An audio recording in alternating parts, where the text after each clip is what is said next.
انسانوں کا بھی یہی حال ہے کہ اللہ رب العزت نے انہیں ایک دوسرے کی طرف رجحان، قلبی رجحان دیا ہے۔ میرے آیت پڑھی ابھی آپ کے سامنے، اس میں اللہ تعالیٰ نے سب سے پہلے عورت ہی کا ذکر کیا ہے کہ آدمیوں کے لیے، مردوں کے لیے سب سے اللہ نے جو چیزیں اس کائنات کی محبوب بنا دی ہیں اور انہیں مزین کر دیا ہے، خوبصورت بنا دیا ہے، اس لیے کہ ادھر دل جھکے، اس میں اللہ نے حسن ڈال دیا ہے اپنی قدرت سے، اور حسن کا غازہ مل کے ان چیزوں کو اپنی طرف، دل کو ان کی طرف جھکنے کا سامان فرما دیا۔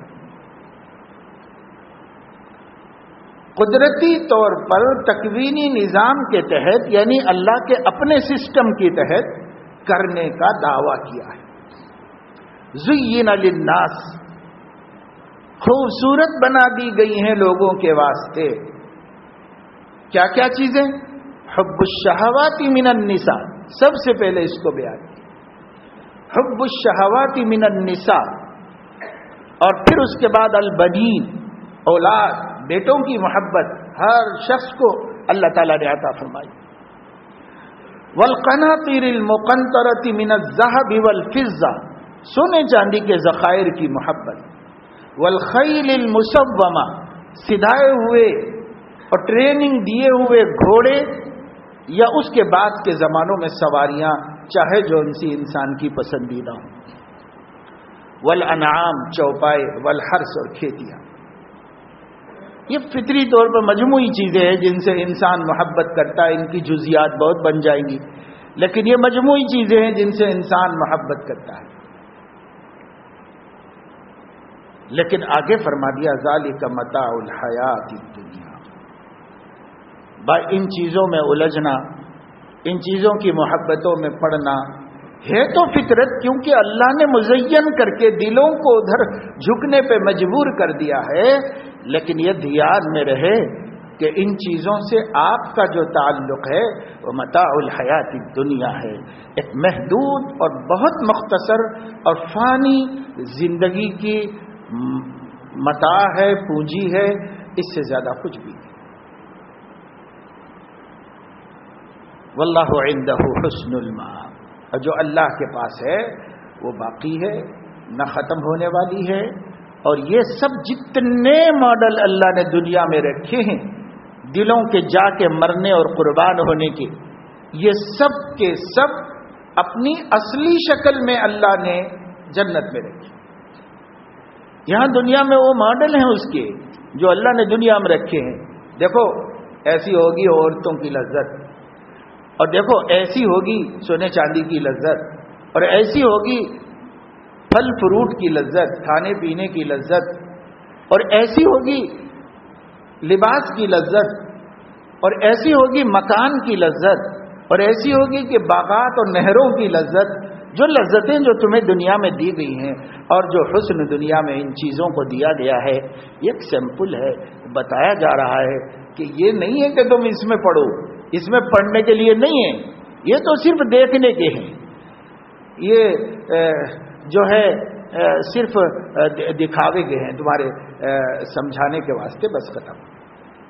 اس کو تم تھوڑا سا چکھ لو اور پھر ارادہ کرو ان نعمتوں کا جو اس کی اصل اور اس کی حقیقت کی طور پر اللہ تعالیٰ جنت میں عطا فرمانے والے ہیں، ان کا ارادہ کرو۔ یہ نہیں ہے کہ اسی میں پڑھ کے رہ جاؤ، اسی میں الجھ کے رہ جاؤ۔ لیکن چونکہ انسان فطری طور پر جلد باز پیدا ہوا ہے، خلق الانسان عجولا، تو انسان کو اللہ رب العزت کو پتا ہے کہ یہ انسان جو ہے وہ نقد اور عاجل کے پیچھے پڑ جائے گا، کیونکہ عجول ہے، اور وہ عاجل کے پیچھے جو ابھی سامنے نقد ہے بس اسی کے اندر دماغ خراب کرے گا، اور یہ بھول جائے گا کہ بھئی یہ جی لگانے کی چیز نہیں ہے، آگے میری منزل ہے، آگے میرا مقام ہے، وہاں ہے میری نعمتیں رکھی ہوئی ہے، تو بھول جائے گا۔ تب بھولنے کا اللہ پاک کو بندوں کے بارے میں معلوم تھا، علم تھا، اس لیے اللہ رب العزت نے ان سیمپلوں کے استعمال کرنے میں حدود قیود لگا دیا۔ ہمارے نہ لگا دیں تو جیسے کفار و مشرکین ہیں، آخرت میں ملنے کا تو کوئی یقین ہے نہیں ان کو. جو کچھ انجوائے کرنا ہے اسی عالم میں کرنا ہے, جو کچھ کرنا ہے ان کو یہی کھانا ہے, یہی پہننا ہے, اور یہیں پر سونا چاندی جمع کرنا ہے, یہی دولت مند بننا ہے, اور یہیں پر جو ہے بازاروں میں جانا ہے, یہیں پکنک کرنا ہے, یہیں جو ہے آثار قدرت کو دیکھنے کے لیے گھومنا ہے, پھرنا ہے, اور انہی چیزوں میں مست و مگن رہنا ہے, اس لیے کہ ان کو اس کے آگے کے بارے میں کچھ بھی نہیں معلوم. انہوں نے قرآن پر ایمان نہیں لایا, انہوں نے نبی پر ایمان نہیں لایا, آگے کے بارے میں بیچارے کچھ نہیں جانتے. آگے بھی کچھ ہے, انہیں کچھ نہیں معلوم. وہ یہ سمجھتے ہیں کہ اس موت کی حد سے پہلے جو دکھ رہا ہے بس یہی سب کچھ ہے. جس کو یہ مل گیا وہ کامیاب, اور جس کو یہ نہیں ملا وہ ناکام. لہذا اس کے پانے کے لیے مرو کھپو, 24 گھنٹے اس کے پیچھے لگو, چاہے ملے چاہے نہ ملے. اور اگر مل جائے تو اسی پہ خوش ہو جاؤ, اور نہ ملے تو اس پر خفا رہو, اور دل چھوٹا کر لو, اور ناراض رہو, اور مایوس ہو جاؤ. کیونکہ ان کے لیے آگے تو کچھ بھی نہیں. جو کچھ ان کا علم ہے, عقیدہ ہے, وہ اسی دنیا کی نعمتوں کے ساتھ جڑا ہوا ہے.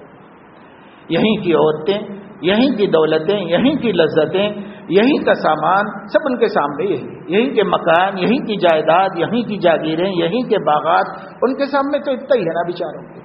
تو وہ بیچارے اتنی کی بات سوچتے ہیں اور اسی میں مست و مگن ہو جاتے ہیں. رضوا بالحیات الدنیا واطمأنوا بها والذین هم عن آیاتنا غافلون. وہ دنیا کی زندگی سے راضی ہو گئے اور وہ دنیا کی نعمتوں سے مطمئن ہو گئے, اور جو ہماری آیتیں تھیں قرآن میں اس سے غافل ہو گئے. اگر وہ بھی پڑھتے ہوتے اور اسے بھی مانتے ہوتے تو وہ بیچارے سونا دے کر لوہا لینے کے لیے تیار نہیں ہوتے. لیکن ان کا تو حال ایسا ہی ہو گیا جیسے ایک بچے کے ہاتھ میں 2000 روپے کی نوٹ ہے, اور کسی شخص نے اس سے کہا کہ بیٹا یہ کاغذ کا تم کیا کرو گے, یہ مجھے دے دو, یہ چاکلیٹ تمہارے کھانے کی چیز ہے, تمہاری پسندیدہ چیز ہے, یہ چاکلیٹ ہے میرے پاس, دیکھو کتنا بہترین یہ چاکلیٹ ہے, یہ کیڈبری لے لو. 10 روپے کا ہوگا, 20 روپے کا ہوگا. تو اس نے 20 روپے کا کیڈبری بچے کو دے دیا, بچے نے 2000 کی نوٹ اس کو دے دی. وہ اس کو دے کر خوش ہے اور وہ اس کو لے کر خوش ہے. اب اگر وہ بچہ باشعور ہو جائے, اسے 20 روپے سے لے کے 2000 روپے تک کا حساب سمجھ میں آ جائے, یا اس کو کوئی سمجھا دیتا, یا وہ جس دن اسکول پڑھنے جائے گا اور وہاں حساب کتاب سیکھنا شروع کرے گا اور اس کو پتا چلے گا کہ 20 روپے کسے کہتے ہیں اور 2000 روپے کسے کہتے ہیں, جب اس کو سمجھ میں آئے گا تب اسے اپنی حماقت پر افسوس ہوگا. لیکن وہ جو سودا کر چکا ہے وہ کر چکا ہے, اب اس افسوس سے کیا فائدہ.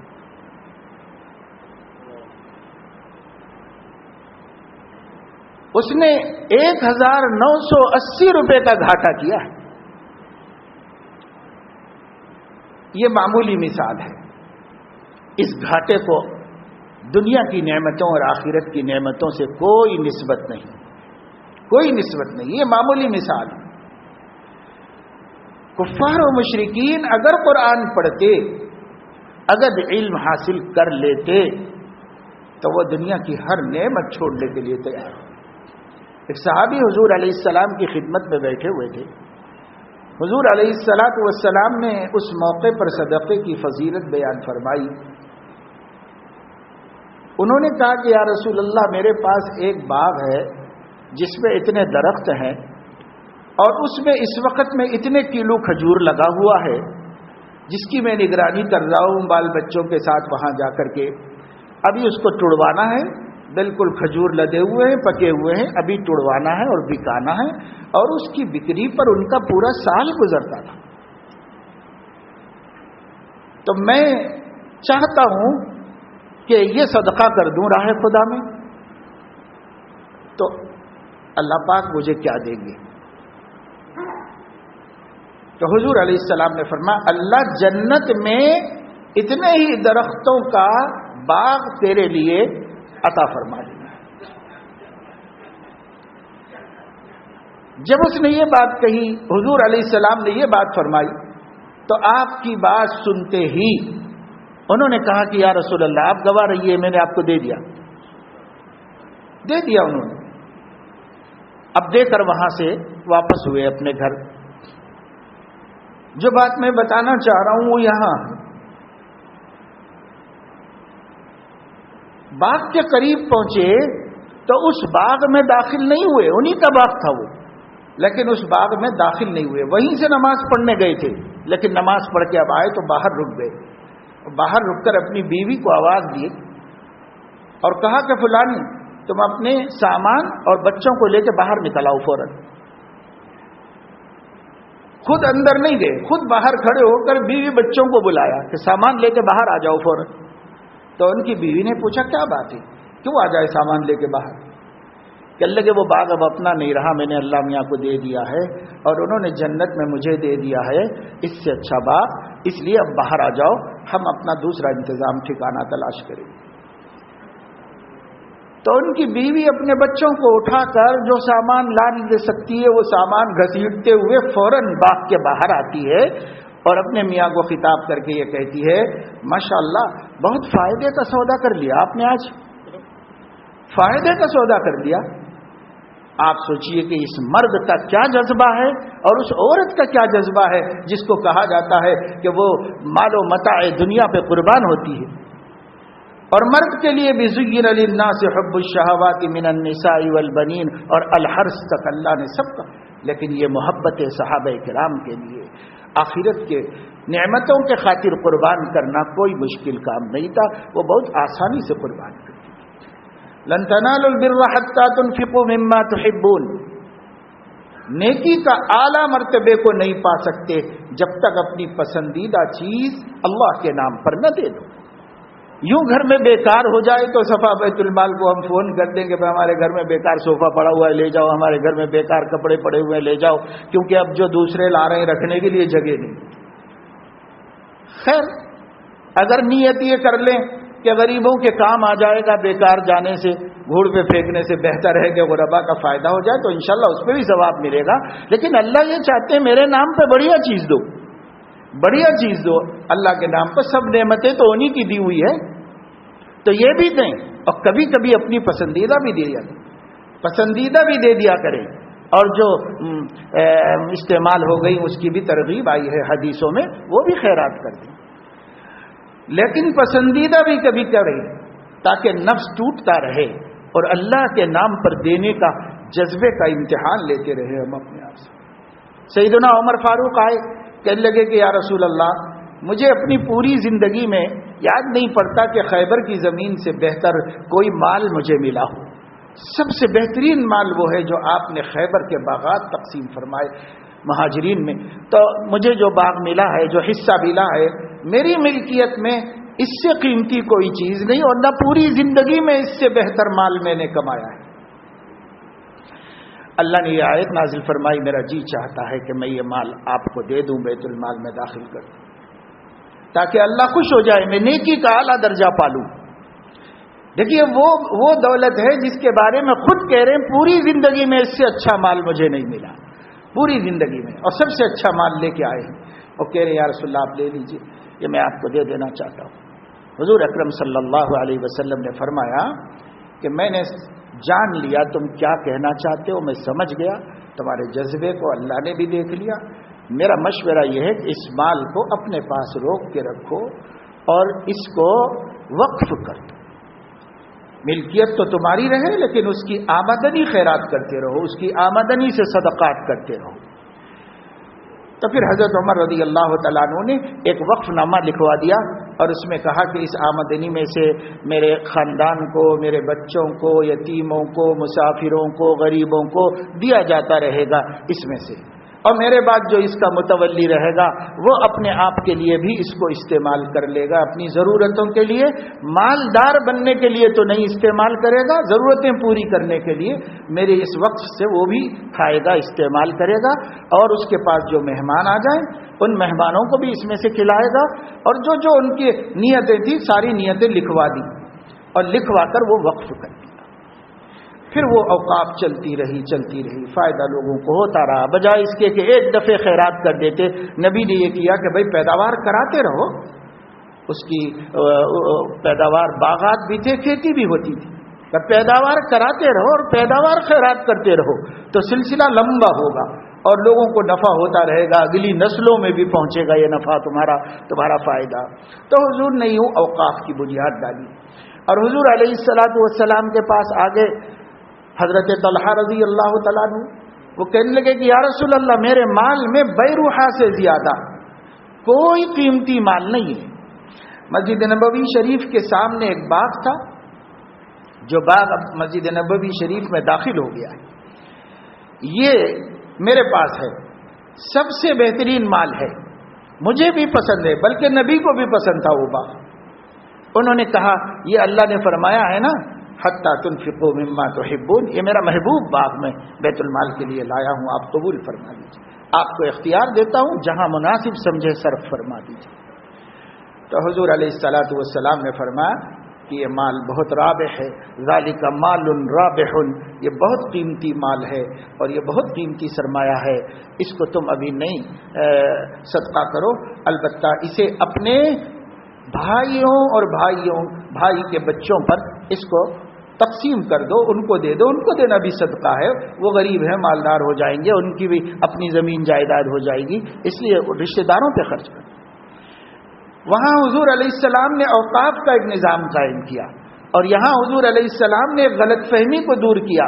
لوگ یہ سمجھتے ہیں کہ دور کے لوگوں پر خیرات کرنا صدقہ ہے، اور یہ نہیں سمجھتے کہ قریبی رشتہ داروں پر خیرات کرنا بھی صدقہ ہے۔ یہ عام طور سے ذہنوں میں نہیں رہتا، اس لیے حضور نے ان سے کہا بجائے مجھے دے کر دوسرے لوگوں پر صدقہ کرانے کے، تمہارے اپنے خاندان کے بھی تو لوگ ہیں، اپنے خاندان والوں پہ بانٹو۔ چنانچہ انہوں نے اپنے بھتیجوں پر اس کو تقسیم کیا اور اسے خیرات کر دیا۔